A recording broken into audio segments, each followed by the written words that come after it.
এই নির্বাচনটি গতকাল হয়েছে। এই নির্বাচন আমাদের বাংলাদেশে এখন যে মেসেজটি সেটা হচ্ছে আমাদের আরও অনেক বেশি দায়িত্বশীল হতে হবে। আমাদের সবাইকে অ্যাকোমোডেট করে প্রত্যেকটা নাগরিকের অধিকার রক্ষায় আমাদেরকে সচেষ্ট হতে হবে। আমাদের দেশে যাদেরকে আমাদের রাজনৈতিকভাবে সংখ্যালঘু মনে করা হয় তাদের অধিকার রক্ষায়, তাদের অধিকার সুরক্ষায় আমাদেরকে আরও বেশি সচেষ্ট হতে হবে, যাতে করে একটা বৈশ্বিক একটা বার্তা যায়। পশ্চিমবঙ্গের বিধানসভায় তৃণমূলকে হারিয়ে বিজেপি সেখানে জয়লাভ করেছে এবং তারাই সরকার গঠন করতে যাচ্ছে। এখানে একটা তথ্য আপনাদেরকে দিয়ে রাখি, বাংলাদেশের সাথে এই অঞ্চলের মানুষের সম্পর্কটা হয়তো তলানিতে গিয়ে পৌঁছবে এবং তাদের মূল টার্গেট হবে বাংলাদেশে আবার আওয়ামী লীগকে এস্টাবলিশমেন্ট করা। হাসিনা ওয়াজেদ বৈধ প্রধানমন্ত্রী, এরা অবৈধ। হাসিনা ওয়াজেদ প্রধানমন্ত্রী হিসেবে ঢাকাতে শাহজালাল এয়ারপোর্টে নামবেন, স্যালুট দিয়ে নিয়ে যেতে হবে। ওনার এই যতটুকু শুনালাম তিনটা জিনিস আছে পার্ট। এক নম্বর হচ্ছে ভারত এখন পর্যন্ত ইউনূস সরকার বা বিএনপিকে বৈধ সরকার হিসাবে দেখে না। আসসালামু আলাইকুম। ভিডিওটি সর্বোচ্চ পরিমাণে শেয়ার করবেন এবং শেষ পর্যন্ত ভিডিওটি দেখার অনুরোধ জানাচ্ছি। খুবই গুরুত্বপূর্ণ একটা বিষয় নিয়ে হাজির হয়েছি আপনাদের মাঝে, প্রিয় দর্শক। সম্মানিত বন্ধুগণ, আপনারা সকলেই অবগত আছেন ভারতের বিধানসভার নির্বাচনে পশ্চিমবঙ্গের রাজ্য এখন বিজেপির দখলে। এখন বিধানসভার নির্বাচনে বিজয় হয়েছে বিজেপির সেই শুভেন্দু অধিকারী বর্তমান পশ্চিমবঙ্গের মুখ্যমন্ত্রী। এটা নিয়ে অনেকেই অনেক ধরনের কথা বলছে। অনেকে বলছে পশ্চিমবঙ্গে বিজেপির শাসন এবং ক্ষমতা পাওয়া এর প্রভাব বাংলাদেশের ওপরে পড়বে। যেই শুভেন্দু অধিকারী বাংলাদেশকে দুচোখে দেখতে পারে না, সহ্য করতে পারে না, সেই শুভেন্দু অধিকারী যখন মুখ্যমন্ত্রী তখন তো বড় একটা প্রভাব পড়তে চলেছে। বাংলাদেশ ভারতের সম্পর্কের মধ্যে একটা বড় দূরত্ব টানাপোড়েন হয়তো তৈরি হতে পারে। প্রিয় দর্শক শ্রোতা মণ্ডলী, এইসব বিষয় নিয়ে যখন কথা হচ্ছে, যখন নানা আলোচনা সমালোচনা চলছে রাজনৈতিক অঙ্গন জুড়ে, ঠিক তখন সেই মুহূর্তে কথা বলেছে পশ্চিমবঙ্গের বিধানসভার এই নির্বাচন নিয়ে এবং বিজেপির ক্ষমতায় আসা নিয়ে হাসনাত আবদুল্লাহ বলেছে সরকারের উচিত আমাদের সীমান্তগুলো এলাকায় নিরাপত্তা জোরদার করা এবং তিনি বলেছেন যে আমাদের আরও সতর্ক হতে হবে, কারণ শুভেন্দু অধিকারী তিনি বাংলাদেশ বিরোধী কথাবার্তা বলেছে, এর আগে আমরা দেখেছি এবং তার কারণে বাংলাদেশ ভারতের সম্পর্ক, বন্ধুত্বপূর্ণ সম্পর্কের টানাপোড়েন তৈরি হতে পারে। সেই টানাপোড়েন হওয়ার আগ থেকেই আমাদের সতর্কমূলক অবস্থান গ্রহণ করতে হবে।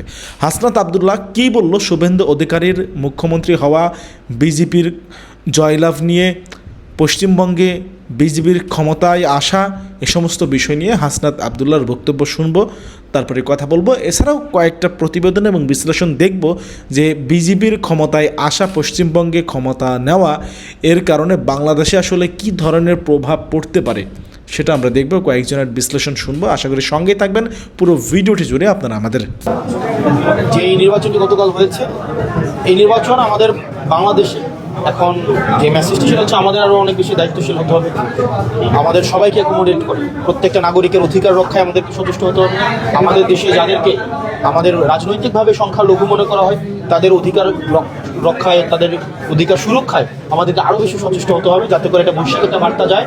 বাংলাদেশ হচ্ছে, তারা তো বেসিকলি হচ্ছে আমাদের যারা রাজনৈতিকভাবে সংখ্যালঘু যাদেরকে মনে করা হয়, কিন্তু যারা আমরা মনে করি যারা আমাদের এই ইতিহাস, ঐতিহ্য, বাংলাদেশের সভ্যতা উৎপত্তির একটি অবিচ্ছেদ্য অংশ, আমাদের হিন্দু, বৌদ্ধ, খ্রিস্টান, আমাদের যে সাম্প্রদায়িক যে সম্প্রীতির যে বাংলাদেশ, সেই সম্প্রীতির বাংলাদেশকে সবসময় নেতিবাচকভাবে উপস্থাপনের যে একটা প্রচেষ্টা রয়েছে, এই প্রচেষ্টার প্রতি আমরা সম্প্রীতির মধ্য দিয়ে এই বার্তাটি দেওয়া যে আসলে এই বাংলাদেশ হচ্ছে এমন একটি জায়গা যেটি সকল মতের, সকল পথের, সকল ধর্মের একটা সেফেস্ট একটা হচ্ছে ল্যান্ড, এবং এটি আমাদের যদি আমরা সুরক্ষা করতে পারি তাহলে আমাদের হচ্ছে যে ইন্ডিয়াতে যে নির্বাচন পরবর্তী যে আমাদের বাংলাদেশে যে আমরা ইম্প্যাক্টের সংখ্যাটি করছি, নেতিবাচক ইম্প্যাক্টের সংখ্যাটি করছি, সেটি আসলে থাকবে না। তো এই বিষয়গুলো নিয়ে আমরা আমাদের পার্টির, আমাদের যারা বাজেট টিম আছে, আমাদের পার্টির যারা হচ্ছে বিজনেস, আমাদের হচ্ছে ইন্ট্রা স্টেট বিভিন্ন ফ্যাক্ট অ্যানালিসিস করে তাদের সাথে আলোচনা করে এই বিষয়গুলো নিয়ে আসলে তারা একটা ক্রিটিক্যাল এবং ডেটা রিলায়েড পর্যবেক্ষণ ওনারা দিতে পারবেন বলে আমি মনে করি।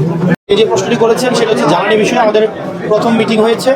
আমরা আসলে জ্বালানির যে সমস্যা, যে এই চলমান যে সংকট তৈরি হয়েছিল, ডিজেলের যে সমস্যাটি, এটা আসলে আমাদের পর্যাপ্ত প্রস্তুতির অভাব ছিল। এই যে সরকার নতুনভাবে গঠিত হওয়ার পরে পর্যাপ্ত প্রস্তুতির ঘাটতি থাকার কারণে ডিজেল সার্কুলেশনে একটা প্রবলেম হয়েছিল, সিন্ডিকেট গড়ে উঠেছিল। আমরা সেই বিষয়গুলো নিয়ে আলোচনা করেছি।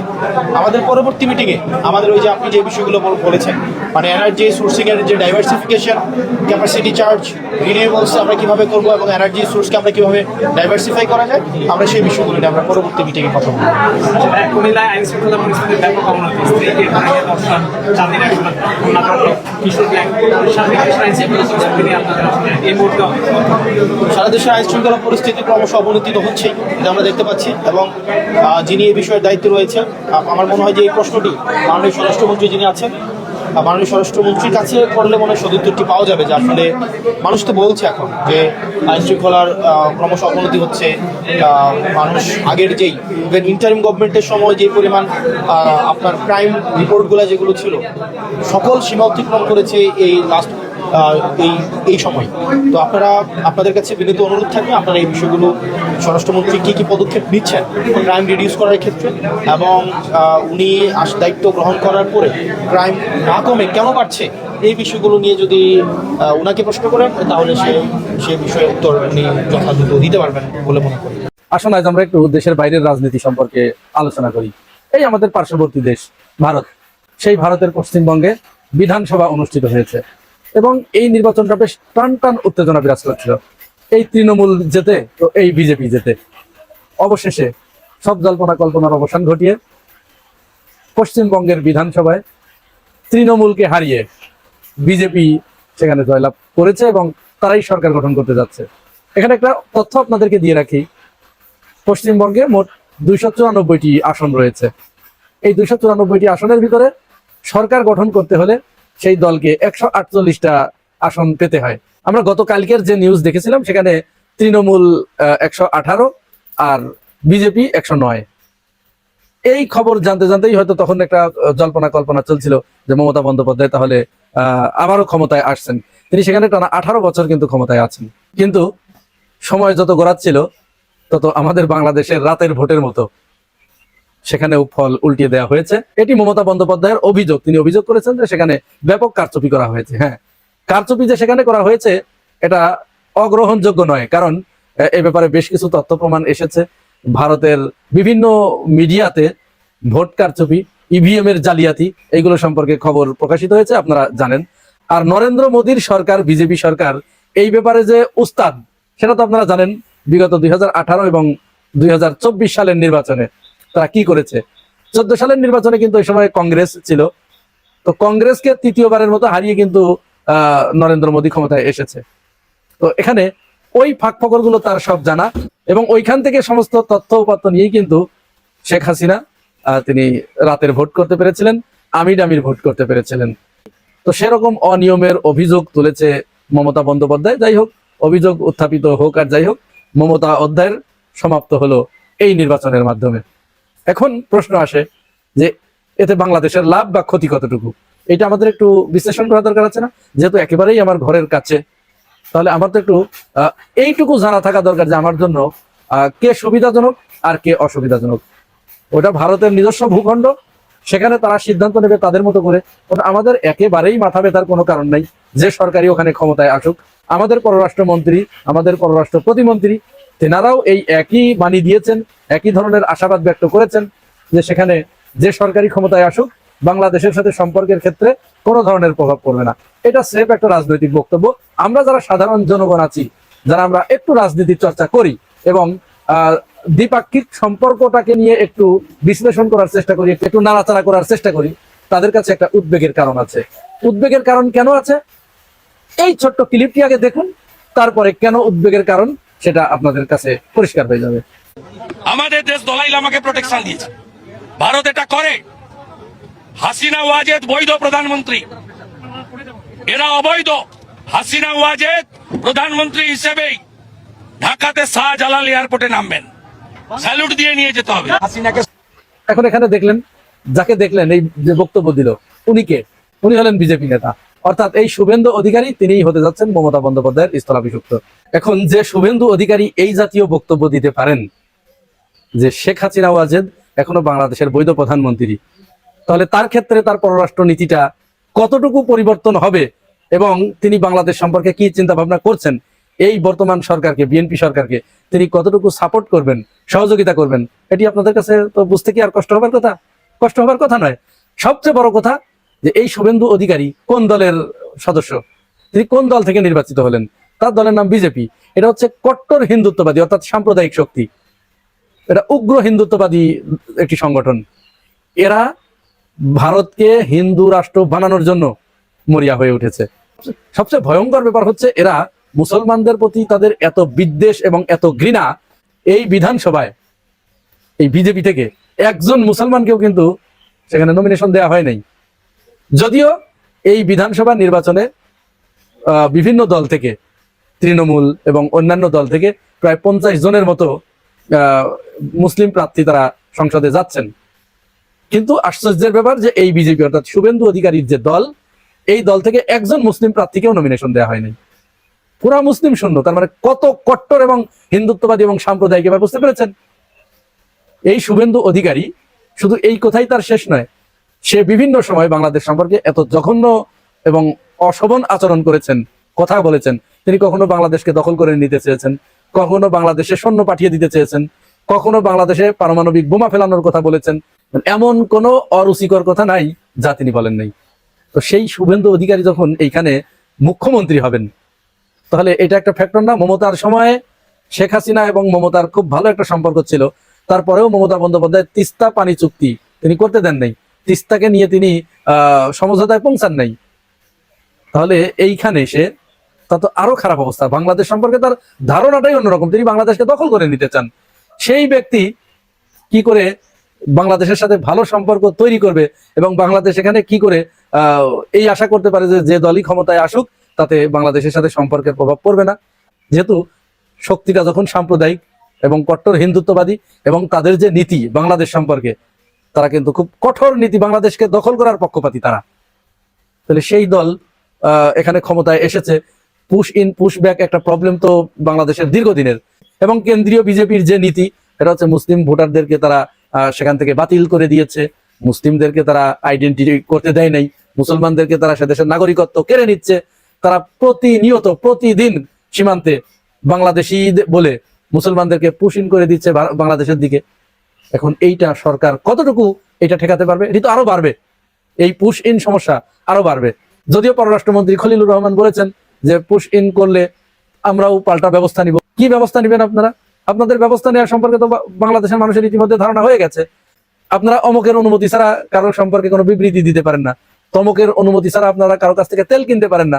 তাহলে আপনারা আরেক অমুকের অনুমতি ছাড়া কি করবেন সেটি তো পরিষ্কার হয়ে গেছে মানুষের কাছে। মোটা দাগে আমরা যেটা বলতে পারি, পশ্চিমবঙ্গে মমতা অধ্যায়ের অবসান হবার মধ্য দিয়ে বাংলাদেশের সাথে এই অঞ্চলের মানুষের সম্পর্কটা হয়তো তলানিতে গিয়ে পৌঁছবে, বাংলাদেশের সাথে সম্পর্কটাও তলানিতে গিয়ে পৌঁছাবে। সাম্প্রদায়িক দাঙ্গার ঘটনা ঘটবে, যেহেতু তারা সাম্প্রদায়িক শক্তি। বাংলাদেশে অস্থিতিশীল পরিবেশ তৈরি করার জন্য তারা আপ্রাণ চেষ্টা চালাবে এবং তাদের মূল টার্গেট হবে বাংলাদেশে আবার আওয়ামী লীগকে এস্টাবলিশমেন্ট করা। হ্যাঁ দর্শক, পশ্চিমবঙ্গের ক্ষমতার মসনদে বসার পরক্ষণেই যখন তাদের প্রথম কাজ হওয়া কথা ছিল নিজেদের রাজ্যের অভ্যন্তরীণ উন্নয়ন বা প্রশাসনিক কাঠামোর সংস্কার করা, ঠিক তখনই তারা প্রথম লক্ষ্যবস্তু বানিয়েছে প্রতিবেশী রাষ্ট্র বাংলাদেশকে। কট্টরপন্থী বিজেপি এবং তাদের শীর্ষ নেতৃত্ব ক্ষমতায় আসার মাত্র ৪৫ দিনের মধ্যেই বাংলাদেশ ভারত সীমান্তে নতুন করে কাঁটাতারের বেড়া নির্মাণের জন্য জমি বরাদ্দের এক অতি উৎসাহী এবং আগ্রাসী ঘোষণা দিয়েছেন।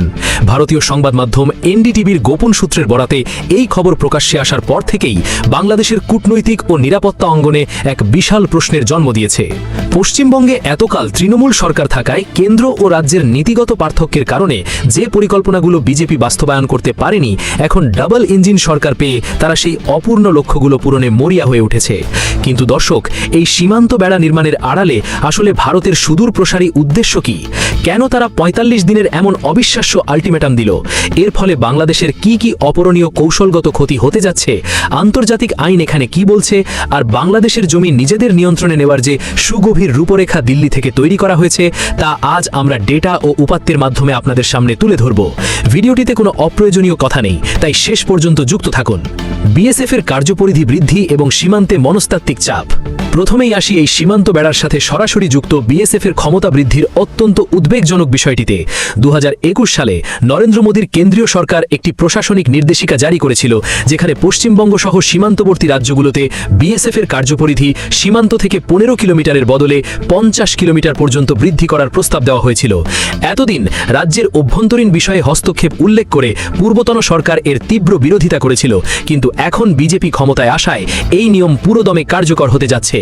এর সোজা অর্থ হলো বাংলাদেশ সীমান্ত থেকে পশ্চিমবঙ্গের ভেতরের 50 কিলোমিটার পর্যন্ত বিএসএফ এখন যে কোনো সময় তল্লাশি এবং অভিযান চালাতে পারবে।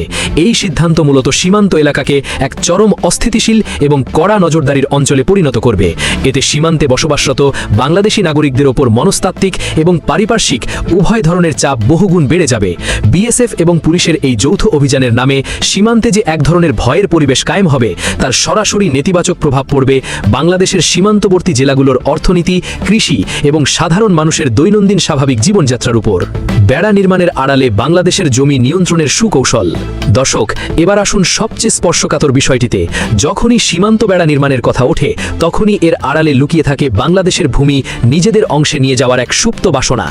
আন্তর্জাতিক সীমান্ত ব্যবস্থাপনা আইন এবং 1975 সালের ইন্দিরা মুজিব সীমান্ত চুক্তির গাইডলাইন অনুযায়ী আন্তর্জাতিক সীমান্তের জিরো লাইন থেকে অন্তত 150 গজের ভেতরে কোনো দেশ কোনো ধরনের স্থায়ী স্থাপনা, আত্মরক্ষামূলক দেওয়াল বা কাঁটাতারের বেড়া নির্মাণ করতে পারবে না। এটিকে বলা হয় নো ম্যানস ল্যান্ড বা বাফার জোন। কিন্তু অতীত ইতিহাস বিশ্লেষণ করলে দেখা যায়, প্রতিবেশী দেশটি অনেক ক্ষেত্রেই এই আন্তর্জাতিক রীতিনীতির প্রতি শ্রদ্ধাশীল থাকে না। তারা সবসময়ই চেষ্টা করে জিরো লাইনের একদম গা ঘেঁষে বা অনেক ক্ষেত্রে জিরো লাইন পার হয়ে বাংলাদেশের ভূখণ্ডের ভেতরে ঢুকে কাঁটাতারের বেড়া নির্মাণ করতে। এর ফলে সবচেয়ে বড় যে মানবিক এবং অর্থনৈতিক বিপর্যয়টি ঘটে, তা হলো বাংলাদেশের হাজার হাজার প্রান্তিক কৃষকের আবাদি জমি সেই বেড়ার ওপারে অর্থাৎ ভারতের অংশে আটকে পড়ে যায়। বাংলাদেশি কৃষকরা নিজেদের পৈতৃক জমিতে চাষাবাদ করতে গেলে নানা ধরনের হয়রানি ও অমানবিক আচরণের শিকার হন। মুহুরীচর, পাদুয়া বা রৌমারী সীমান্তে অতীতের একাধিক ঘটনা প্রমাণ করে যে বেড়া নির্মাণের নামে কৌশলে বাংলাদেশের জমি নিজেদের নিয়ন্ত্রণে নেওয়ার একটি প্রবণতা তাদের রয়েছে। বর্তমান সরকারের এই 45 দিনের তাড়াহুড়োর প্রজেক্ট মূলত জিরো লাইন লঙ্ঘন করে বাংলাদেশের জমি নিজেদের দিকে নিয়ে যাওয়ারই একটি নতুন কৌশল কিনা, তা নিয়ে কূটনৈতিক মহলে তীব্র সংশয় রয়েছে।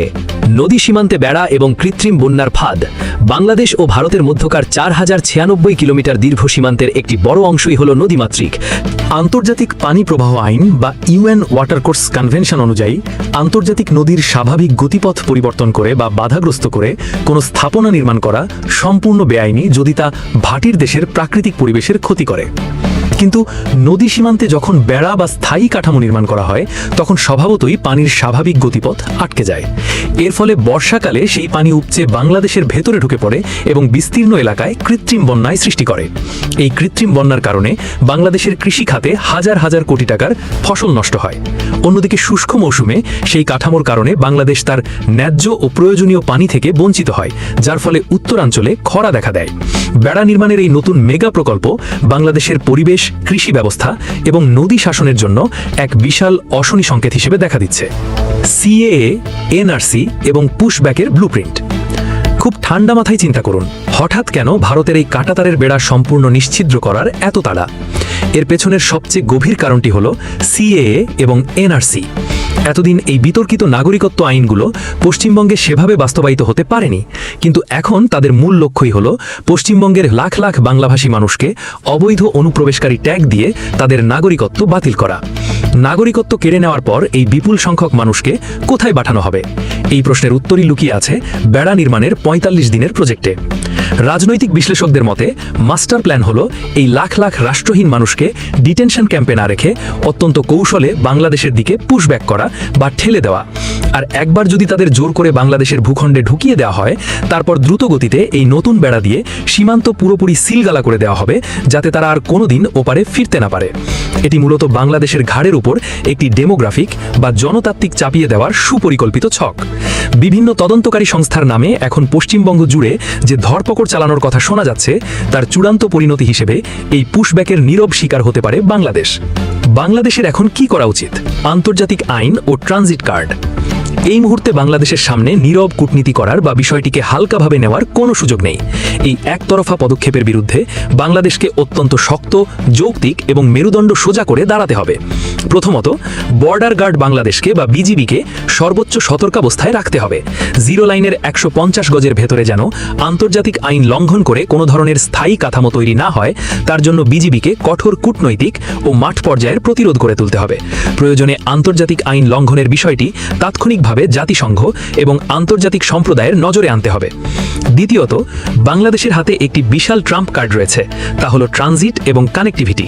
প্রতিবেশী রাষ্ট্র তাদের উত্তর পূর্বাঞ্চলীয় রাজ্যগুলোতে পণ্য পরিবহন এবং যোগাযোগের জন্য বাংলাদেশের উপর ব্যাপকভাবে নির্ভরশীল। চট্টগ্রাম ও মোংলা বন্দর থেকে শুরু করে রেল ও সড়ক ট্রানজিটের যে বিশাল সুবিধা বাংলাদেশ দিয়ে আসছে, সেগুলোকে এখন দর কষাকষির অত্যন্ত শক্তিশালী হাতিয়ার বা বার্গেনিং চিপ হিসেবে ব্যবহার করতে হবে।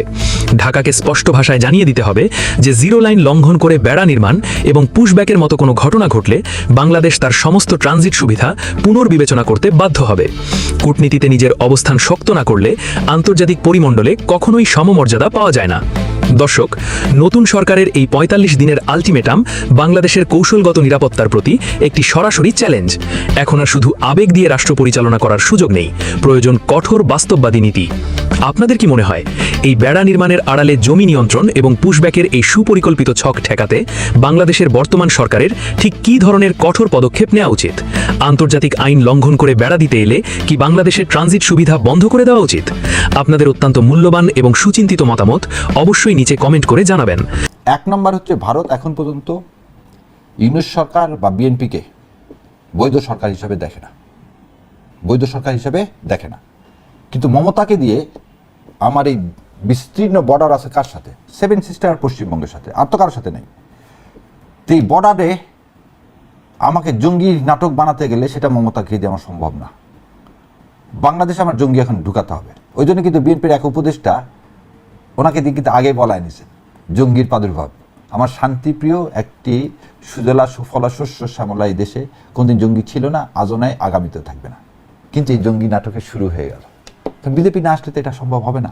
যেটা ছিল এ দেশ থেকে ওই দেশে ভ্রমণ, সেটা হয়ে যাবে এখানে অনুপ্রবেশ, সেটা হয়ে যাবে কি জঙ্গিদের আস্তানা। যেমন উনি ওখানে আরও একটা কথা বলছে, মুসলমান দেশ, গণতান্ত্রিক দেশ হলো হয় না। তাহলে আপনি আমাকে মুসলমান দেশ হিসাবে কোনো আখ্যায়িত করতেছেন। আপনি ভুলে গেছেন শুভেন্দুবাবু আমরা বাঙালি। শুভেন্দুবাবু ভুলে গেছেন আপনার ইলিশ খুব প্রিয়। শুভেন্দুবাবু ভুলে গেছেন আমরা মাছে ভাতে বাঙালি। শুভেন্দুবাবুর কাছে এখন ধর্ম হচ্ছে হাতিয়ার। আর ধর্ম যখন হাতিয়ার হয়, তার পরিণামটা কি? গত 2 দিন রাতে মুসলমানেরা টের পাইছে পশ্চিমবঙ্গে। তো পশ্চিমবঙ্গে যদি সেই টেরটা পায়, সেই টেরের তাপটা এসে লাগবে কোথায়? ভারতবর্ষ।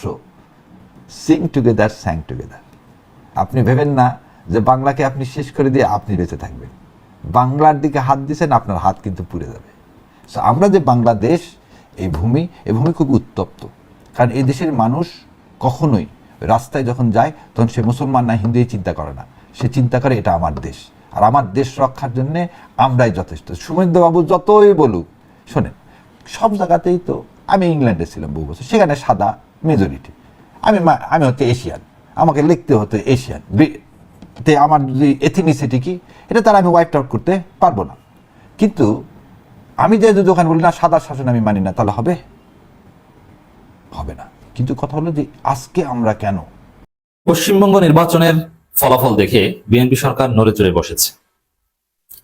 এমনকি বিএনপি সরকার প্রচন্ড ভয় পেয়েছে যে পশ্চিমবঙ্গের সম্ভাব্য মুখ্যমন্ত্রী শুভেন্দু অধিকারী, তিনি তো তারেক জিয়াকে গালাগালি করেন, তিনি তো হাসিনা ওয়াজেদকে বৈধ প্রধানমন্ত্রী মনে করেন, এখন কি হবে? আরো নানান বিষয় আছে। হ্যাঁ, সত্যিকার অর্থেই তারেক জিয়া এবার টের পাবেন কত ধানে কত চাল। ভারতের সাথে গোপন সমঝোতা করে বাংলাদেশে এসেছেন মিস্টার প্রাইম মিনিস্টার, এবার বুঝবেন মজা। এই ভারত আপনাকে কতটা ইরিটেট করে, কতটা ডিস্টার্ব করে, এই শুভেন্দু অধিকারীরা আপনাকে কতটা বেকায়দায় বা বিব্রতকর পরিস্থিতিতে ফেলে, এবার তারেক জিয়া টের পাবেন। হ্যাঁ, পররাষ্ট্রমন্ত্রী বুঝতে পেরেছেন এই পররাষ্ট্রমন্ত্রী ডক্টর খলিল রহমানের আমরা প্রচন্ড সমালোচনা করি। তিনি মার্কিন দালাল, ইহুদিদের দালাল, তার শালী নাকি কোন ইহুদি ছেলেকে বিয়ে করেছে, অনেক কথাবার্তা, আচার আচরণ অনেক কিছু আছে, দ্যাটস ফাইন। বাট সত্যিকার অর্থে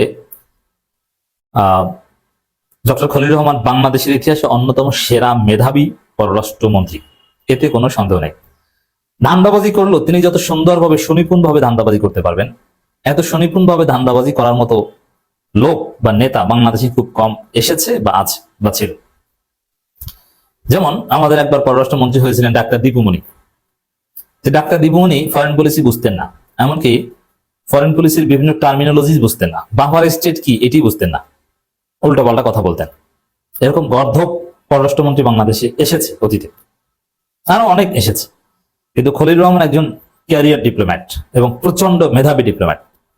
এবং আমাদের অতীতের অনেক পররাষ্ট্রমন্ত্রী ভালো ইংরেজিও বুঝতেন না, দুর্বলতা ছিল। এটা ডাক্তার দীপুমণিরই ঘাটতি ছিল, একদম ওয়েস্টদের ইংরেজি বা নেটিভদের ইংরেজি অনেক সময় বুঝতেন না।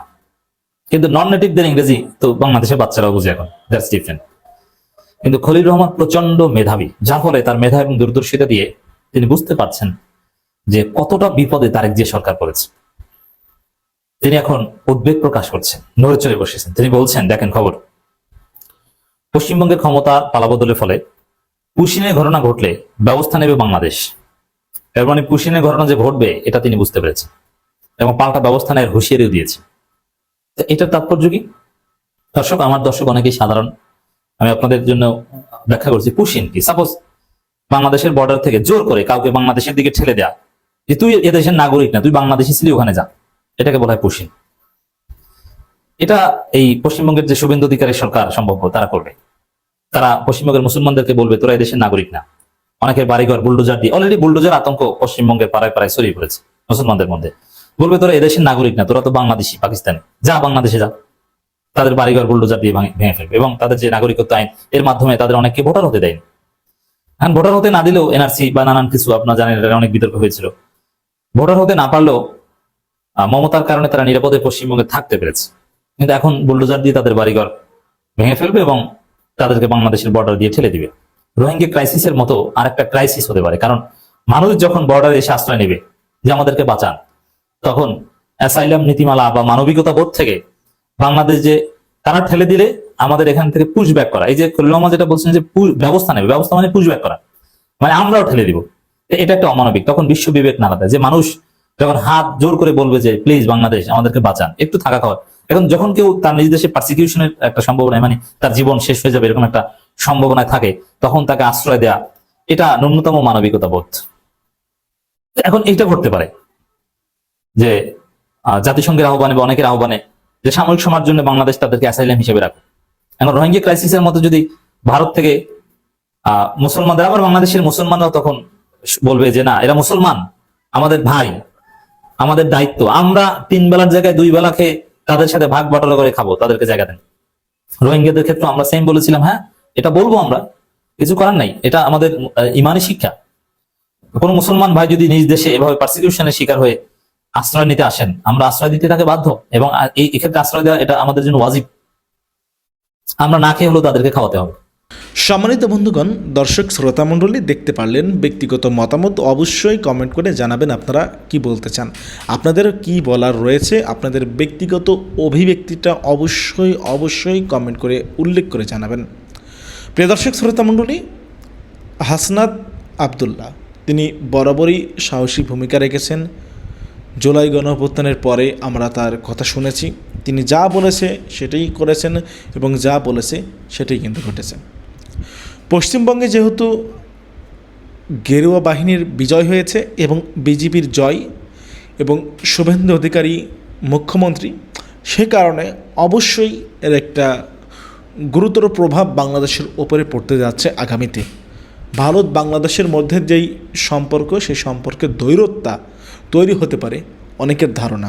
আপনারা শুনলেন, কয়েকটা বিশ্লেষণ আপনাদেরকে দেখিয়েছি, কয়েকজনের মুখ থেকে তাদের কথা আপনারা শুনতে পারলেন, তাদের অভিব্যক্তি, মতামত, তারা কি বলেছে, তারা কি মনে করছে সেটি তারা জানিয়েছে, ব্যক্ত করেছে। তো এখন আপনারা কি মনে করেন? হাসনাত আবদুল্লাহ যে কথা বলেছে, এই বিশ্লেষকগণ যে কথা বলল, যে বক্তব্য রাখলো, যে ওপিনিয়ন দিল, তার উপর ভিত্তি করে আপনারা কি বলতে চান সেটি অবশ্যই কমেন্ট করে উল্লেখ করবেন। প্রিয় দর্শক, ভালো থাকবেন, সুস্থ থাকবেন। দেখা হবে আরও অন্য কোনো একটা ভিডিওতে। ভিডিওটা শেষ করতে চাই, আর বেশি লম্বা করতে চাই না। ভিডিও শেষ করার আগে আপনাদেরকে অনুরোধ করব, আপনারা যদি আমাদের এই চ্যানেলে নতুন হয়ে থাকেন তাহলে অবশ্যই আমাদের এই চ্যানেলটা সাবস্ক্রাইব করে পাশে থাকা বেল বাটনটি ক্লিক করে রাখবেন। আল্লাহ হাফেজ। আসসালামু আলাইকুম ওয়া রাহমাতুল্লাহি ওয়া বারাকাতুহু।